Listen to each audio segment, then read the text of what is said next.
इंदौर में साइबर ठगों ने क्रेडिट कार्ड बंद कराने के नाम पर एक महिला से 6,82,000 रुपए की ठगी कर ली। ठगों ने पहले महिला के नाम से लोन पास कराया और फिर पूरी रकम उसके खाते से निकाल ली। मामले में क्राइम ब्रांच ने केस दर्ज कर जांच शुरू कर दी है। क्राइम ब्रांच के एडिशनल डीएसपी राजेश दंडोतिया ने बताया कि फरियाद एक इन्वेस्टमेंट एंड फाइनेंस कंपनी में ऑपरेशनल मैनेजर के पद पर कार्य करता है।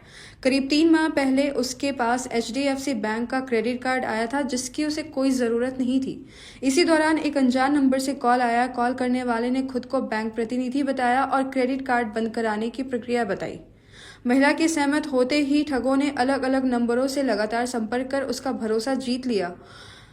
कॉलर ने महिला से कहा कि उसके मोबाइल पर आईडी और ओटीपी आएगा, जिसे बताने पर कार्ड बंद हो जाएगा।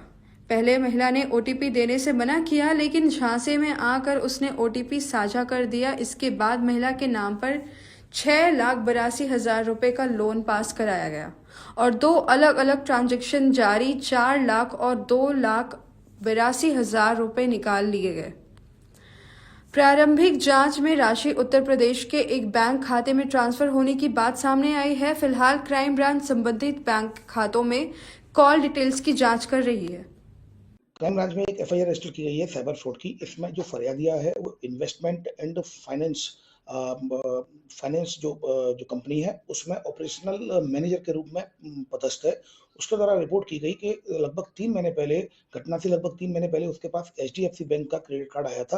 तो चूंकि उसको क्रेडिट कार्ड की जरूरत नहीं थी, फिर अचानक 3 महीने बाद उसके पास कॉल आया एक अननोन नंबर से कि आपके क्रेडिट कार्ड को अगर आपको बंद कराना है, तो फिर उसने बोला कि मुझे जरूरत नहीं है, मुझे इसको बंद कराना है।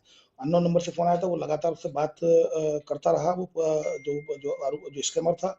और उसके बाद फिर उसने बोला कि आपके पास एक आईडी आएगी, आईडी को आपको खोलना है, आईडी को खोलना होगा तो ओटीपी आएगा, आपको ओटीपी बताना है। तो मैं फरियादी ने पूछा भी ओटीपी क्यों बताना है, तो उसने बताया कि ओटीपी जब बताओगे तब हम आपका क्रेडिट कार्ड का जो आईडी है वो बंद कर देंगे। तब फिर जब उसने ओटीपी बताया, फिर उसके बाद चूंकि अगले दिन छुट्टी पड़ गई तो वो देख नहीं पाई। उसके बाद जब उसने देखा तो उसके नाम से 6,82,000 का लोन लिया गया था। लोन लेने के बाद उसको 6,82,000 का लोन लेने के बाद उसके अकाउंट में पैसे आए। फिर 2 अलग अलग ट्रांजेक्शन होकर, एक 4 लाख का और 2,82,000 का 2 ट्रांजेक्शन होकर उसके अकाउंट से 6,82,000 रुपए निकल गए, जो कि जो प्रारंभिक जो इन्वेस्टिगेशन में सामने आया है यूपी के अकाउंट में गए हैं।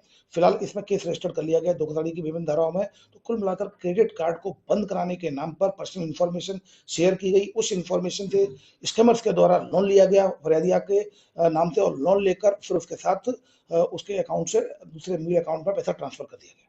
सर, इसमें जो लोन का पैसा है क्या फरियादी के अकाउंट में आया था? यस, पहले उसके अकाउंट में आया था। अकाउंट में आने के बाद फिर 2 अलग अलग ट्रांजेक्शन में स्कैमर के खाते में मूल अकाउंट में चला गया।